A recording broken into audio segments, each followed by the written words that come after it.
So without further ado, I am so excited to welcome somebody who has incredible experience across corporate affairs, sports, media, entertainment. Please welcome Katie Hill, SVP of Communications for the NFL.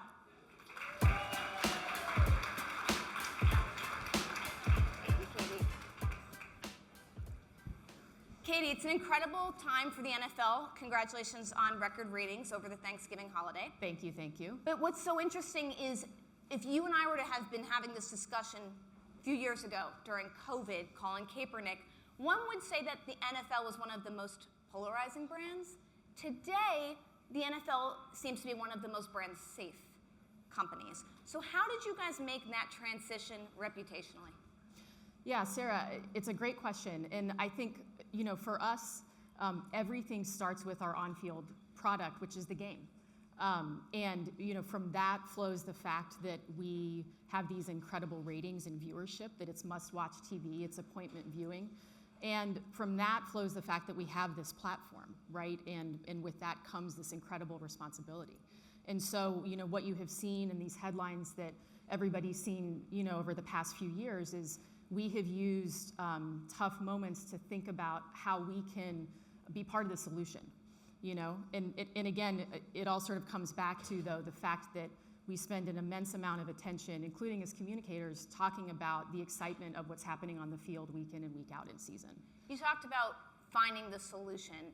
I can think of a few examples there where the NFL has come under a lot of scrutiny, perhaps some would argue outsized scrutiny, for things like domestic violence or for things like player health and safety or sports gambling. Like, how did you take a look at those issues, whether it was the Damar Hamlin thing or Ray Rice, and turn them into opportunities to show leadership? Yeah, absolutely. So, again, when we think about our platform and the opportunity there and the number of people who are paying attention to us, for example, domestic violence is a terrible issue in our society.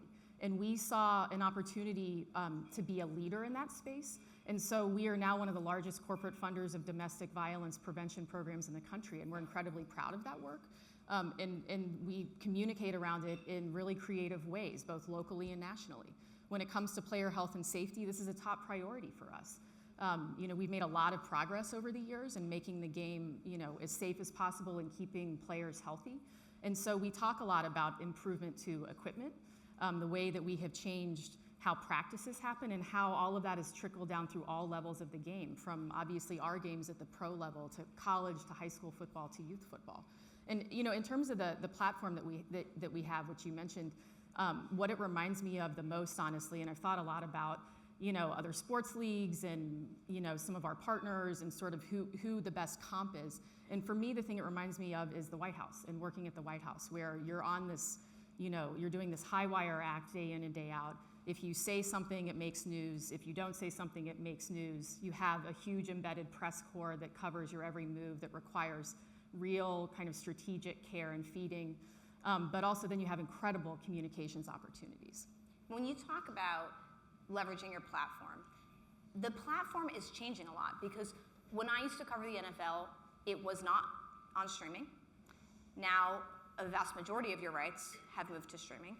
It was not as female focused. One could argue it's the Taylor Swift effect. I'm sure the NFL would say that there are other things involved in that. What do you think has been the biggest shift in you guys becoming much broader over the past few years? Has it been the change to streaming? Has it been a cultural relevancy thing?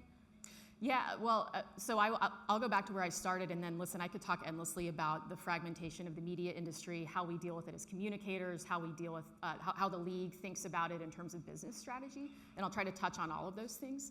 But again, we have this game, and if you guys have been watching this season, and hopefully you have, maybe there are a couple fans in the room, I'm hoping. We're in week 14 of our season, out of 18 weeks in the regular season. And that means that most teams have 5 games left to play. And then we'll head into the playoffs and then to the Super Bowl in New Orleans this year. And we've seen incredible storylines already this season. The emergence of incredible rookie quarterbacks like Bo Nix with the Broncos. I don't know if there are any Commanders fans in the room. All right, so my guess is that you guys are smiling more this season than you have in the last 5 seasons combined. Congratulations on an incredible season so far. and your incredible rookie quarterback, and then even thinking about other young quarterbacks in the game like Josh Allen with the Bills and Justin Herbert with the Chargers, the list goes on. And so we communicate around those things, and the fact that the games are so close, and the competitive equity and the competitive balance across teams, so that any given Sunday, you're not sure who might win. And what that means as a fan is that if you're tuning in, especially towards the end of the game, given the point that we're at now in the season, more games have been decided by a touchdown or less than in any other season in our history. So that means you're going to see a nail biter most likely. And so then, because of that, like we mentioned, the viewership is incredible, and 45 of the top 50 telecasts this year so far are NFL games. But again, with the fragmentation, we think about it like meeting fans where they are. And that's how I've thought about it for a long time when it comes to comms, is that you have to meet people where they are. And where they used to be is, 30 years ago, like they were watching Walter Cronkite, or the evening news. And that was how you reached people, and that was it. You hit send on a press release, and then you went home. And you can't do that anymore. You still have to hit send on the press release, and then you have to do all of these other things. You have to think about where people are and where the audiences are that you're trying to reach. In meeting people where they are, does that mean that you're leaning into things that the audience cares about that might not necessarily be football? And I am getting at the Taylor Swift thing, because if you go on TikTok, you see the NFL and you see the networks, they're all, amplifying videos of her showing up in support of Travis Kelce. Like, is that an effective strategy? Do you want to lean into the pop culture stars dating football stars type of thing more or less? Oh, listen, Taylor has been incredible for the NFL, right? And we've been thrilled to have her as a part of the NFL family. There is no question that, that she has led to an influx of female fans and new people watching our game. At the same time, the reality is that we've spent many years working to increase the number of female fans who are watching our games, including other audiences, young people, a huge demographic for us. So right now, and this was pre-Taylor, about 50% of our fan base is women. And that often surprises people, especially people who are newer to the game. But again, Sarah, you mentioned sort of streaming and broadcast. That's an incredibly important reason why, again, sort of the core of how you're going to watch our games is on broadcast TV. But if you're going to tune in tonight to Thursday Night Football, for example, you're going to be watching that on Amazon Prime. And if you're going to watch the Christmas Day games, you're going to be doing that on Netflix for the first time this year. And we hope you watch. There are going to be 2 incredible games, Beyonce performing at halftime in one of them.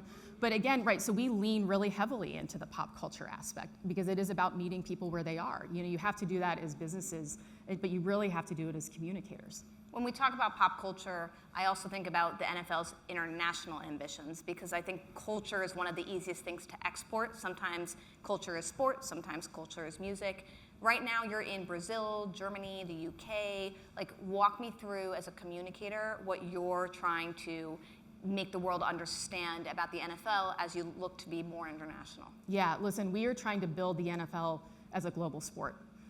So we obviously have, dominance here in the US, and we're looking to grow that globally. So we played 5 games internationally this year, 3 in London, our first ever game in Sao Paulo in Brazil, and a return to Munich. We'll be up to 8 international games next year. So our first ever game in Madrid, returning to London, returning to Germany, and then likely returns to Brazil and Mexico. And we're looking to increase that eventually to 16 games. And I don't know if anyone in here has ever had the chance to attend an international game, but they're incredible. They're each like mini Super Bowls, and an incredible amount of excitement around them. And I think one of the most surprising things to me when I first started in this role 4 years ago, I assumed that the bulk of the fans who are attending our games internationally are expats, so Americans living in London, for example. Not the case. The vast majority of people who are attending our games are homegrown fans. So they're from there, they're from neighboring countries. And so even, I was at our Munich game a few weeks ago, and I went up to watch in the stands, because I like to sort of go up there and feel the atmosphere and talk to people, although not in this case, because I was sitting next to 2 German fans who were wearing Giants jerseys. I'm sure there are a few Giants fans in the room, so they may have been, grumbling about Saquon Barkley or something. My German's not good, but anyway, as communicators, we just see it as both opportunity and challenge, where we have to go into new markets, and learn those markets. And of course, they're very different. And also the sort of understanding of the fan base of our game is very different. You know? As a communicator, do you look at what some of the other leagues that have gone international and have done a great job of doing it, thinking about the MLB and thinking about the NBA, do you look at some of the things that they've done and try to implement some of those tactics? Yeah, always. I mean, listen, I think that one of the best qualities, actually I just say the best quality of a world-class communicator is curiosity. And so I'm always looking to, and our team is doing this too, looking to see what other people have done. Did it work? Did it not work? I mean, sometimes that's even better if you sort of look at what people have tried that didn't work, you know, and can we iterate on that and improve it? So, you know, and certainly we've gone into markets that other people have gone into before. What's something that you guys have tried that didn't work? Ooh, this is a good question. Gosh. Well, I mean, I'll give sort of a general answer, and listen, then I'll keep thinking on this, and then you all come find me at the happy hour afterwards, and I'll give you like a more refined answer. But one of the things we focused on, that our team has really been focusing on since I started, is we, you know, have an incredible, like just a really strong relationship with our football press corps, and necessary. They're our bread and butter. As the media environment is fragmented, you know, it's clear that we needed to work on building relationships with other outlets, other, you know, reporters who cover other beats, influencers, content creators. And so we try a lot in that vein, you know, and we try a lot in terms of relationship building. Sometimes it works out, as you all know, sometimes it doesn't. So I would say sometimes there are fits and starts there, you know. But I would say, obviously, it's a huge value add overall, and of course, something that you have to be doing. Yeah, I mean, I cover the NFL as a media reporter, and I think there's a lot of attention towards us now that even I don't know was made a few years ago. And, you know, you mentioned something before about thinking about your experience at the White House that I want to come back to.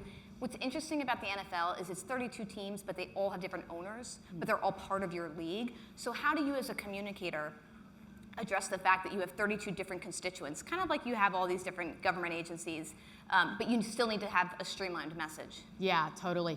I mean, and listen, this is where I think I fall back a little bit into kind of government and political background. You know, it's about message discipline and it's about stakeholder communications.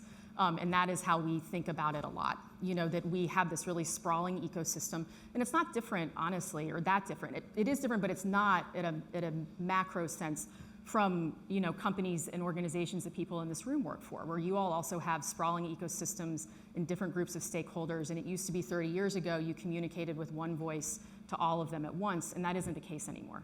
You know, so we think about our fans, we think about our players and our players union, we think about our teams, our team owners, the team employees, league office employees, our sponsors and partners, regulators and public officials. I even think about our critics, you know, like that's an important kind of group of people to keep an eye on. Certainly, you know, the number of advocacy groups who we support in the work that they're doing in their communities, that's an important stakeholder group for us. So, you know, it is about identifying the different messages that you're using to reach those communities, and also making sure you know what they care about and that you're listening to them. What is the NFL's most powerful message? Football is for everyone. Yeah, football is for everyone. I mean, that kind of underpins everything that we do. It underpins how we think about communicating about what's happening on the field, and communicating about what's happening off the field, and communicating about our business goals. And now that you guys are investing in flag football. Yes, oh my gosh, this is one of the things I'm most excited about communicating about, is the growth of flag football. You know, if people have kids, then you know this is the thing. I mean, that kids want to be playing flag football. It's inclusive, girls play it, boys play it. We were really proud to support the effort to see it included in the LA 2028 Olympics, and we're already looking ahead to secure its place in the Brisbane Olympics in 2032. So it's just an incredible sport, and again, we see it as a way to meet people where they are, you know, to reach a younger demographic, and it's an incredibly exciting sport. Incredible insights. So some of the things that we learned today, everything starts with the product, which is the game on the field. And that is where ratings stem from, that's where engagement stems from, that's where audience diversification comes from. We talked about the challenges that you face with such a global and ubiquitous brand, both how do you find, you know, opportunity, but how do you make solutions out of tough moments, things like domestic violence. I did not know that you guys are the #1 corporate funders for domestic violence advocacy. Just talking about it is something that I think the NFL is doing more than you guys used to do. Looking at your experience at the White House and trying to apply communicating on behalf of lots of different agencies to communicating on behalf of lots of different teams is super interesting. Even just the list of who you said are your communications constituents, fascinating. You got fans, players, the players' unions, you got your associations and advocacy groups, you got your critics, very important one. You got the various league employees, you got the teams owners, the sponsors. It's just a lot of different people that you have to be communicating to. When we talked about audience diversification, you did credit Taylor for some of the NFL love. 50% though of the NFL fan base before Taylor was women, which I think is very interesting.